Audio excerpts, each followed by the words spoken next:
더미래투자연구소 안봉국 소장입니다. 자, 2022년 3월 10일 목요일 주식 특강 시작하겠습니다. 자, 오늘은 안 소장이 컨디션이 좀 안 좋아서 그냥 녹화 방송으로 해서 동영상 올리도록 하겠습니다. 지난주에도 방송을 하지 않았었고, 뭐 변수들이 하도 많아서 제가 이렇게 뭐 확장지어서 뭐 얘기하면 시장이 여러분 투자에 혼란을 줄까봐. 근데 지금은 대선이 다 끝났죠. 끝났고 전쟁도 지금 한참 진행 중이고, 그래서 변수들이 지금 많이 변하고 있는데, 자 오늘 보면은요, 또 기사가 하나 나왔습니다. 제가 안 소장 지금 시장에 대한 간단한 생각을 좀 여러분께 말씀드리도록 하겠습니다. 오늘의 방송의 주요 방송 특강의 주요 내용은요, 이제 에너지예요, 에너지. 왜 뜬금없이 에너지인가? 제가 대선 결과 나오고 나서 그리고 러시아 전쟁하고 그다음에 미국이 지금 제재하는 이런 상관관계 모두 종합적으로 한번 깊숙하게 한번 생각해 본 적이 있어요. 이제 새 정부도 들어섰는데 그러니까 앞으로 뭐가 가장 중요하겠냐 그거죠. 그래서 금방 또 뉴스가 나왔죠. 터키에서 우크라이나하고 우크라이나와 러시아 외무장관 협상했는데 아무 결과가 없이 끝났다고가 나왔었습니다. 그래서 저도 러시아 전쟁은 쉽게 끝나지 않을 거라고 제가 여러 번 강조를 했었는데, 그 이유가 또 역사적 배경을 우리가 또 한번 볼 필요가 있습니다. 그게 뭐냐면은 바이든은 인플레이션 상당히 미국 경제에 큰 영향을 주는 줄도 알면서도 러시아의 물가에 되게 민감하는 에너지만 이게 탁탁 골라서 계속 제재하죠. 올라도 제재하고 그런 거죠. 그래서 전 세계가 가장 혼란스럽게 지금 모든 가격이 국제 원자재 가격이 오르고 있는데요. 자, 오늘 같은 경우에는 이제 미국의 최대 원자력 회사에서 우라늄을 수출하는 것을 제재하겠다고 공시가 나왔습니다. 러시아가 회사가 지금 전 세계의 우라늄을 한 35% 정도 차지하는가 봐요. 뭐 이렇게 되면은 근데 지금 최근에 시장에서 지금 니켈 가장 많이 오른 걸로 알고 있는데, 그 다음으로 많이 오른 거는 여러분 아마 생각되지 못한 사실들이 지금 강하게 생기고 있어. 그게 뭐냐면은 석탄. 지금 유럽 쪽에서 지금 러시아의 러시아의 가스를 이제 수입 중단을 결정했다 보니까요. 그래서 근데 전력 같은 거 생산하고 에너지가 필요한데, 그래도 대부분 국가들이 아직도 석탄 의존도가 아직 상당히 높습니다. 자, 그러다 보니까 러시아도 이제 그러다 보니까 석탄 수요가 갑자기 많이 생겨가지고 지금 한번 봅시다.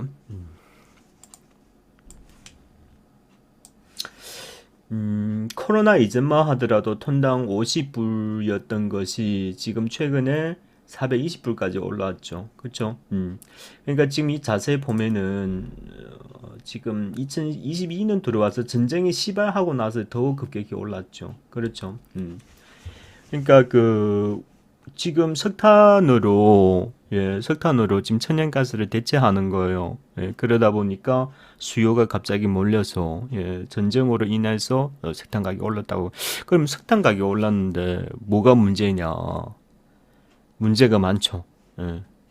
단순히 석탄 가격이 오른 것은 뭐 에너지 가격은 일단 오르겠죠. 그러니까 전기 요금 오를 테고 그리고 지금 강철이라든가 모든 원자재 생산은 아직도 석탄을 많이 사용하고 있기 때문에 예, 모든 가격을 이제 부추기는 그런 효과가 나겠죠.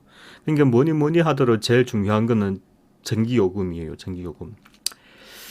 그래서 근데 전기요금 기준으로 봤을 때는 여러분 아마 그 아실 거예요. 예, 최근 몇 년은 뭐 경제가 안 좋다 보니까 정부에서 항상 전기요금을 동결시키고 인하해서 동결시키고 그랬었습니다.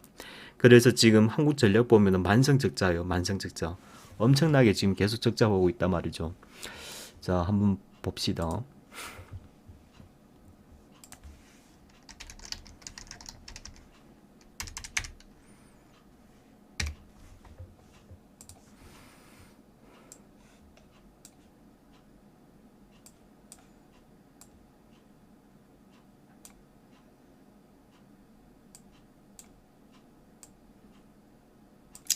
여러분 보시다시피 이 한국전력 지금 그 차트인데 그 이제 재무제표인데요.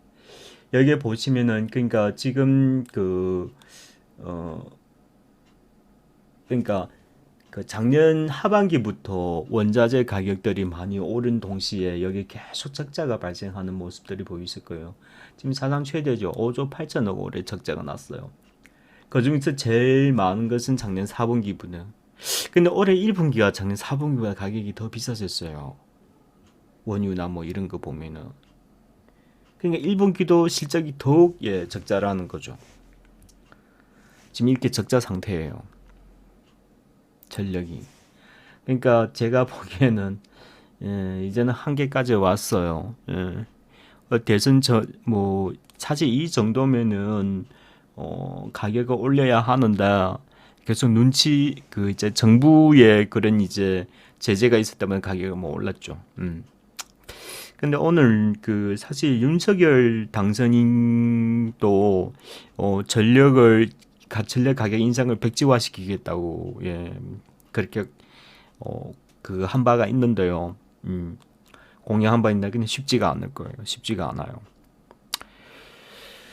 그래서 뭐냐면은 그러니까 러시아 전쟁도 지금 전력하고 원자재 그게 그 기준해서 지금 가격이 움직이고 있고 미국도 마찬가지고요. 그러니까 먼저 간단하게 미국하고 러시아 지금 우크라이나는 지금 이런 거예요. 우크라이나 전쟁은 우크라이나가 뭐 그 나라가 전쟁했다 이게 중요한 게 아니에요. 가장 중요한 게 뭡니까? 체제 문제죠. 체제 문제.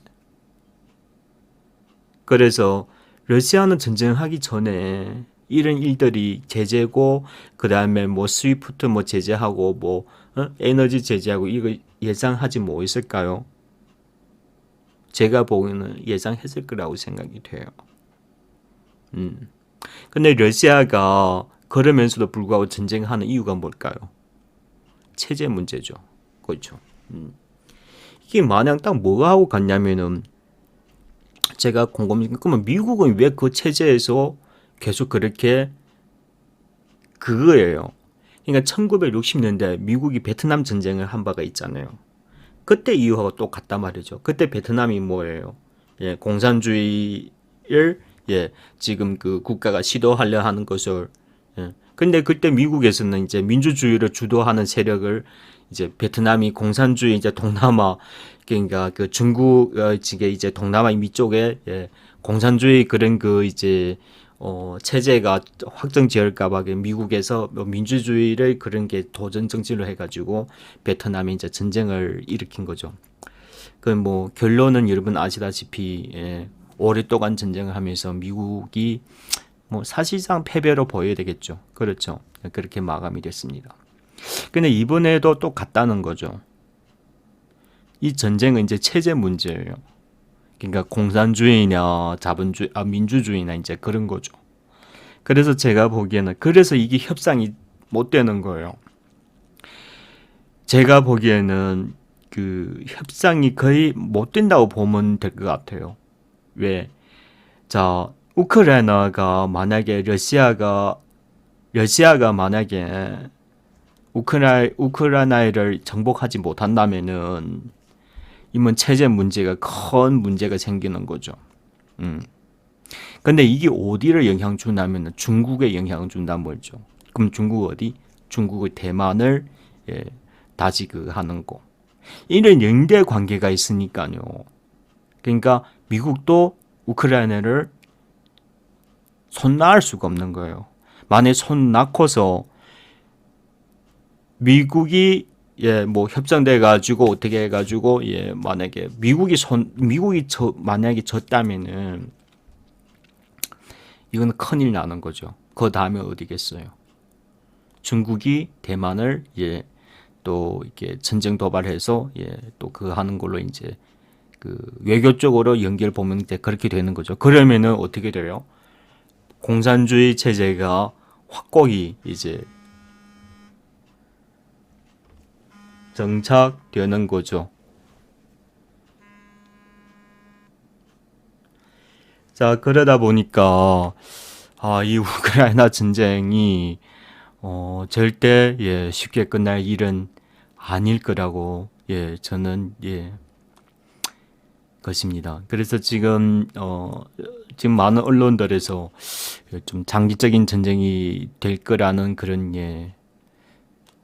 지금 뉴스들이 많이 나오고 있죠. 그렇습니다.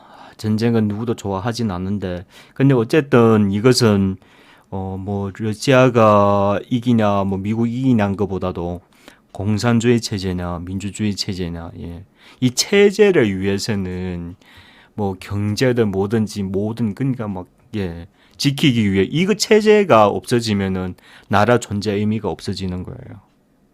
그러다 보니까 그러니까 이 전쟁은 미국 입장에서도 그렇고 러시아 입장에서도 그렇고 반드시 꼭 이겨야 하는 싸움이 될 거라고는 생각해요. 자, 그러다 보니까 그러니까 중국 대해서도 아주 중요한 거죠. 그래서 중국도 러시아에 대해서 뭐 직접적으로는 아니라도 뭐 간접적이라든가 전쟁에 대해서 지원을 많이 할 거라고 저는 생각이 됩니다. 러시아가 이겨야 다음에 중국은 이제 대만을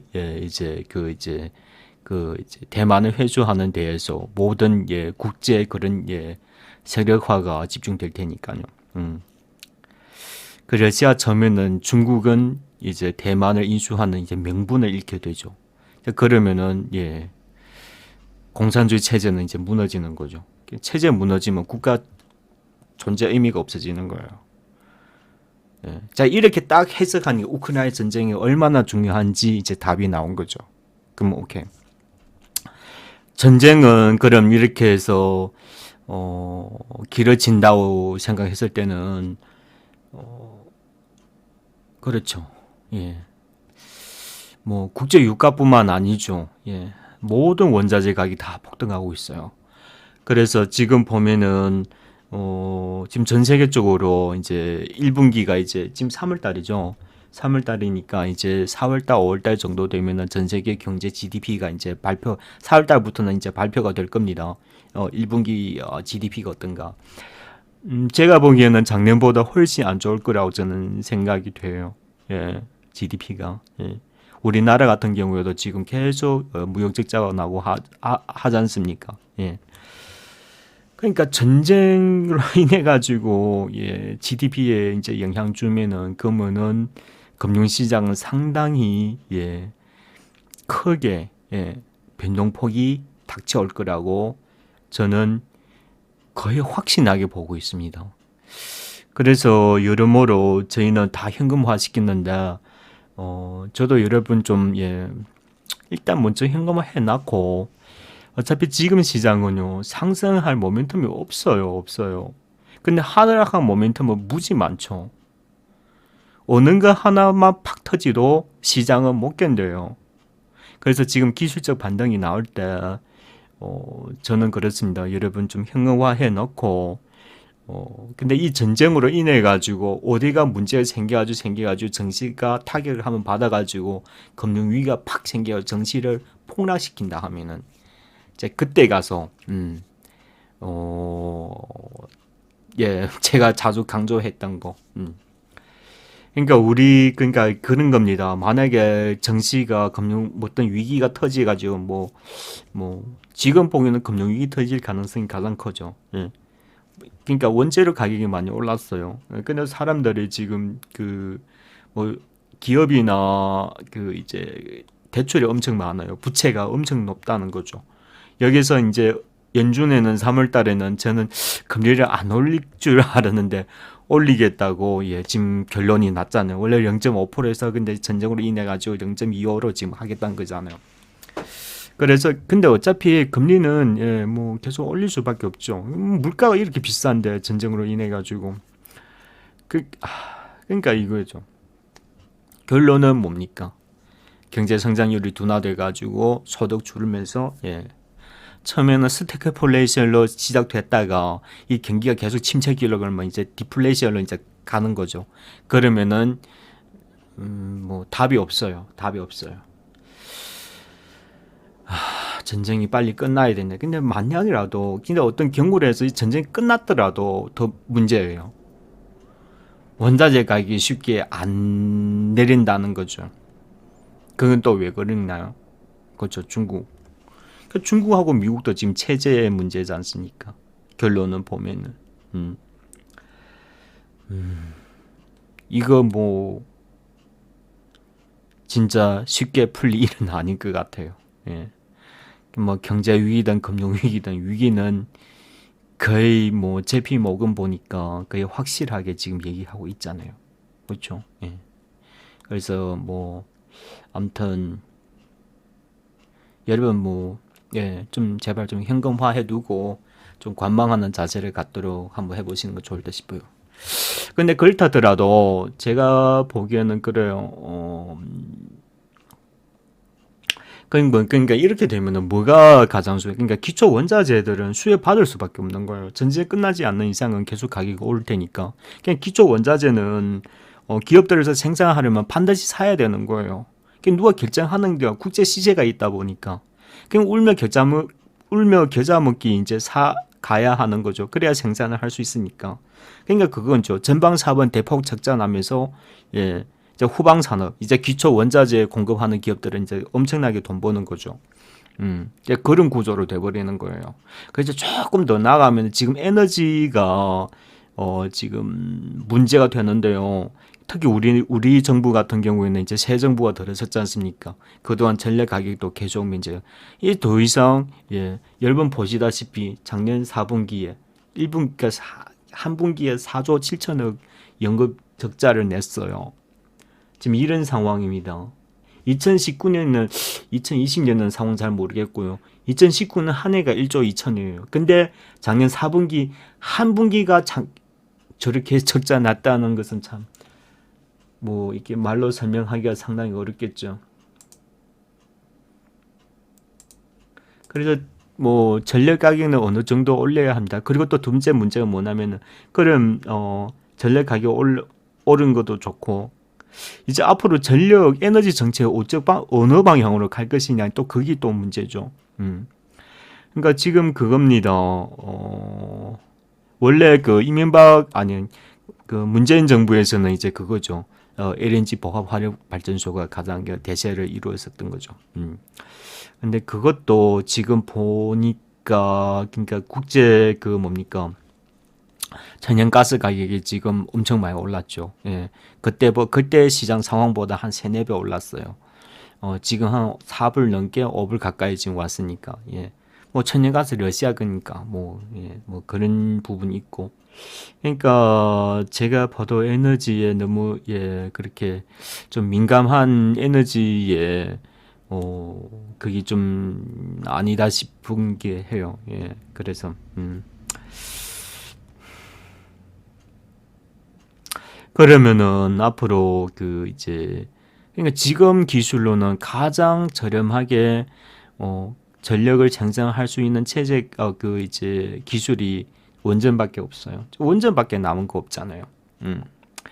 뭐 시중에는 뭐 아직도 풍력, 태양광 막 이런 뭐 대체 에너지를 얘기하고 있는데요. 그게 좀 가능성이 아주 낮아요. 제가 계속 말씀 많이 드렸지만은, 예. 뭐 영국 같은 데는 뭐 사방 지방 다 그 이제 그 뭡니까? 바다로 이제 이루어졌다 보니까 그 지리적 위치 때문에 풍력을 많이 하는 것인데, 그냥 기타 국가에서는 또 그렇지 못하죠. 그리고 또 대규모로 또 해야 하기 때문에 좀 그런 문제가 있고, 지금 어차피 유럽에서는 그 원전을 그린 에너지로 지금 지정을 했어요. 그러니까 원전을 지금 추가 건설하도 이제 괜찮다는 거죠. 그린로 이제 취급해줘 가지고 이제 그거를 이제 그 탄소 국경세를 줄 수 있다는 거죠. 그럼 우리나라 입장, 우리나라도 원자력 되게 강하잖아요. 그러니까 차기 정부는 선택이 없어요. 저 원자력밖에 안 남았습니다. 그래서 대통령 그 이제 새 정부 들어서서 이제 윤석열 대통령이 이제 정부를 이제 인수를 해서 이제 에너지가 제가 보기에는 제일 급선물 것 같아요. 왜? 석탄 가격 오르지, 원유 가격 오르지. 그러니까 기타 원자재는 뭐 해외에서 뭐 우리나라 기업들이 자원을 그래도 어느 정도 확보한 거 있지만, 이 전력은 뭐 국가의 모든 기간 산업이 되기 때문에 반드시 지금 가장 시급하게 결정해야 할 일이 될 것 같습니다. 그러니까 간단해요. 뭐 지금 원전 또 다시 재그해서 빨리 짓고 이제 그런 식으로 하겠죠. 그러니까 결론은 뭐냐면 원전. 예. 그러니까 원전은 앞으로는 테마뿐만 아니라 지금 국제 정서에 벗을 때는 뭐 유일한 선택될 수밖에 없는 그런 지리 위치가 돼버린 거예요. 그래서 뭐 전쟁이 폭발하든 뭐가 어떻게 되든 그냥 전쟁 폭발할수록 미국이 제재할수록 체제를 유지하려 할수록 새 정부가 에너지 정책을 선택할 수 있는 방법이 이 몇 가지 종합적으로 보면은 원전밖에 없는 거예요. 울며 겨자 먹기라기보다도 지금 모든 정서로 봤을 때는 환경 문제도 지금 유럽에서는 그린 뉴딜로 정해줬고 이제 그거죠. 그래, 오케이. 그러니까 이겁니다.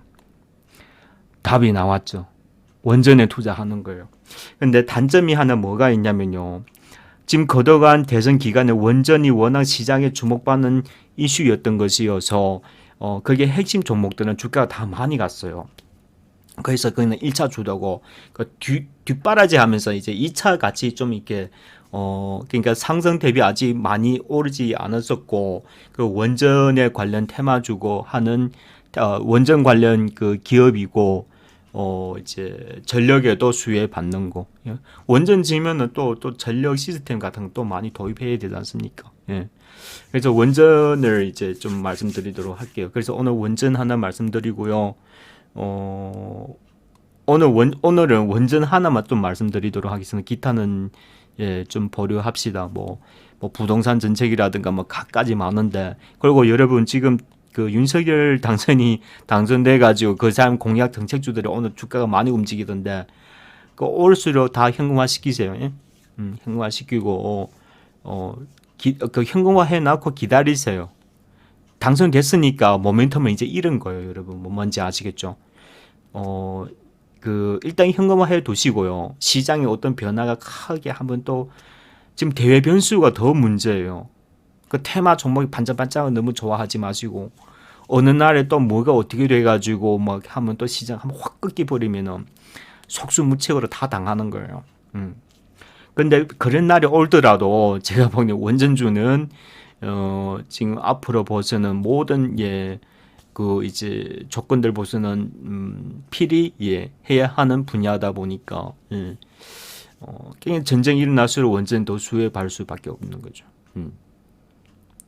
그냥 석탄으로 지금 대체가 하면서 지금 수요로 지금 한다지 않습니까? 근데 그거는 급한 처방이고 바로 써야 하기 때문에. 그러면 중장기로 뭐냐? 원전밖에 없죠. 원전. 그렇다는 뜻이에요.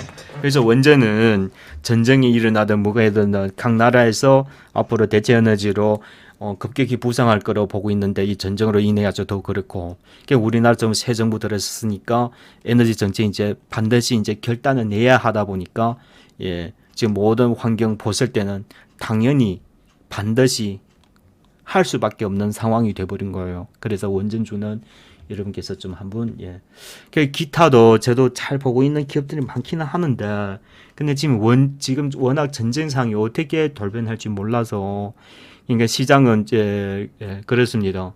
되도록이면은 지금 모두 현금화해 두시고 전쟁이 일어나더라도 이게 또 가장 좀 수혜가 될 것 같아서 딱 한 종목만 말씀드릴게요. 다른 거는 뭐 일단 뭐 뒤로 하고 저희가 투자하는 기업이 있는데 그거는 좀 제외하고 딱 한 종목만 말씀드릴게요.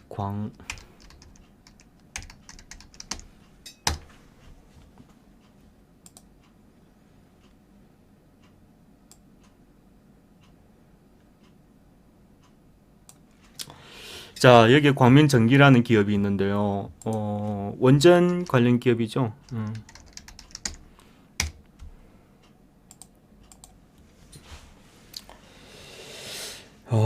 원전에 들어가는 원전에 들어가는 뭐 기자재 같은 거 공급하던 경력이 있어서 원전 관련 기업이라고 보시면 돼요. 자, 이거는 이렇게 하시면 되겠습니다. 이렇게 하세요. 위에 상단이 2,500원, 밑에 하단은 뭐 2,200원.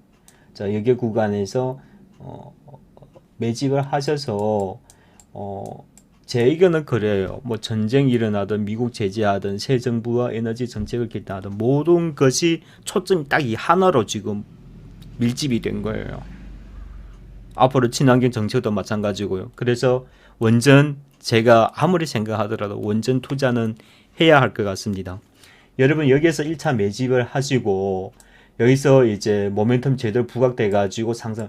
여러분 원전은 테마가 아니에요. 테마는 맞는데 순수하게 한 번 끝날 테마가 아니라는 겁니다.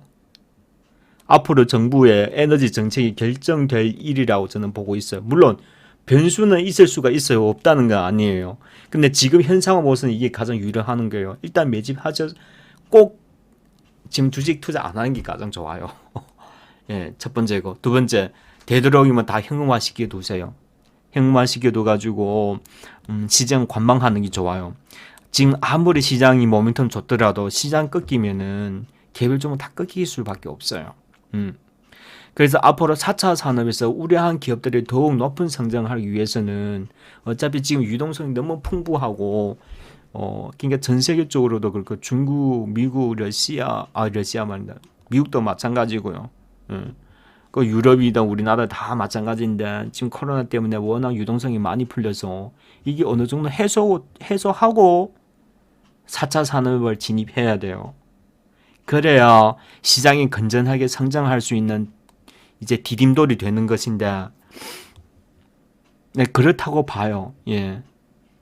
그래서 지금 만약에 여기에서 이제 본격적으로 전쟁뿐만 아니라 이제 금리도 본격적으로 상승하잖아요. 그러니까 한 2분기 정도 들어가면은 제가 보기에는 버티기 힘들 것 같습니다.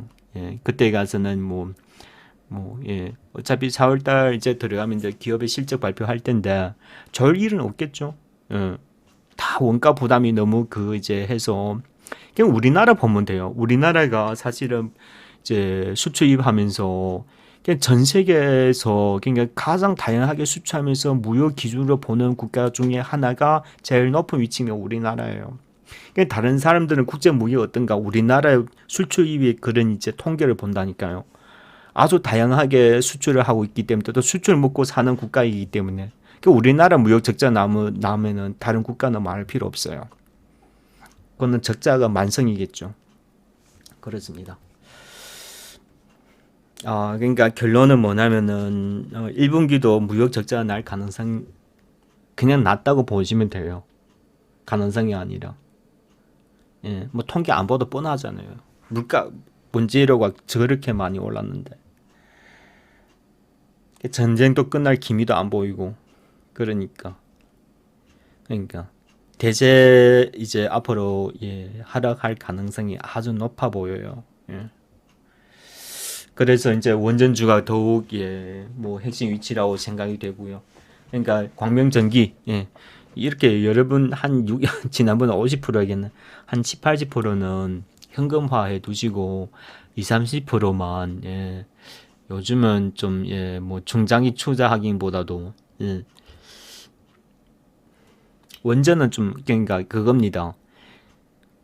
금융주, 국제 원자재, 그리고 원전 딱 이 세 가지 중에서 종목을 선택해 가지고 좀 해보시기 바래요. 그 황금 ST도 올랐다가 좀 이렇게 막 그거 하는데 여러분 그게 또 너무 그게 너무 또 민감하게 움직이지 말고요. 그 황금 ST도 그 이제 니켈 주란한 이제 스테인리스 그런 원자재잖아요. 그러니까 제가 보기에는 그런 거는 오를 수밖에 없어요. 가격이. 모든 핵심 원자재 그렇게 이제 한 2, 30% 거기서 딱 이렇게 뭐 이렇게 성근성근 모아가지고 그러니까 거기에서는요 전쟁이 일어날수록 중국 러시아가 제재할수록 근데 그런 기업들은 더욱 수혜받게 받는 구조로 전환이 되는 거예요. 그러니까 시장이 급락하더라도 그런 종목들은 오르게 돼 있다고요. 오를 가능성이 더욱 높죠. 뭔 말인지 아시겠어요? 올해 경기 방어로 해서 그걸로 이제 가치 투자가 더욱 이루어질 가능성이 상당히 높아 보입니다. 철강주도 마찬가지고요. 그렇게 보시면 돼요. 자, 오늘은 이제 간단하게 이렇게 몇 가지 핵심 상황만 오늘 제가 그 컨디션이 좀 안 좋아서 녹화 방송으로 올려서 올리고 있습니다. 그래서 여러분께서 잘 참조하셔서 지금 국제 형세가 이래요. 지금 뭐 보니까 막 외국 사람 기관에서 투매한 거 개인들이 다 사들이고 있는데 우리 개인 투자자들이 좀 아무튼 지금 좀 보수적으로 투자하는 게 좋을 듯 싶어요, 여러분. 불확실한 변수가 너무 많습니다. 그리고 그 주식 투자 경험 없으신 분들 저는 작년 4분기부터 좀 하지 말라고 계속 권유했다만 뭐 주식 투자 안 하는 게 가장 좋아요. 보통 개인은 수익 내기가 아주 힘든 지금 상황이에요. 근데 그런 게 있습니다. 금융위기가 터졌다. 시장이 폭락한다. 그러면은 그때 다시 찾아오세요.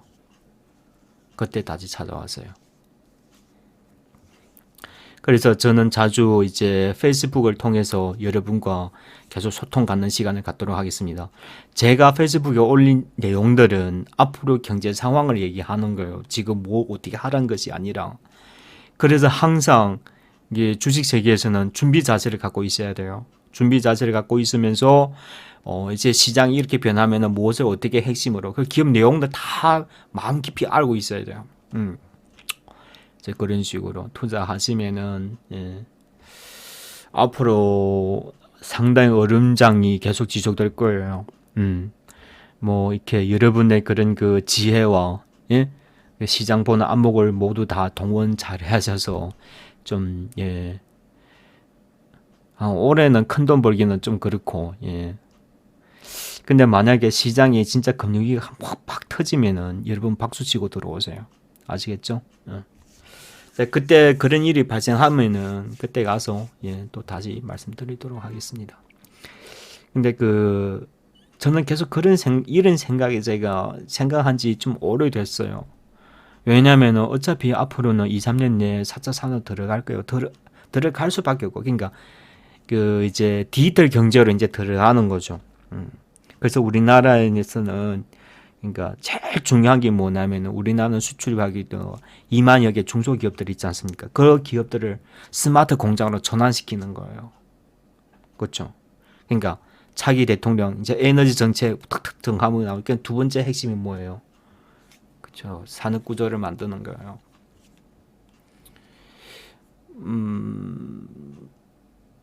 뭐 부동산 전체 발표할 것도 있고,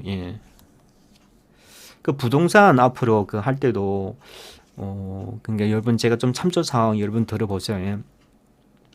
그냥 그겁니다. 중대재해 처벌법, 그렇죠? 그러니까 이번에는 이제 부동산 정책이 시행하더라도 과거가 좀 많이 달라질 것으로 저는 생각이 됩니다. 무슨 내용이냐? 나중에 그 윤석열 정부가 이제 들어서가지고 부동산 정책 이제 공약 발표할 때 되면은 그때 가서 한번 지적해 드리도록 하겠습니다. 자, 오늘 방송은 여기서 마치겠습니다. 자, 여러분 성공 투자 기원하겠습니다. 예, 감사합니다.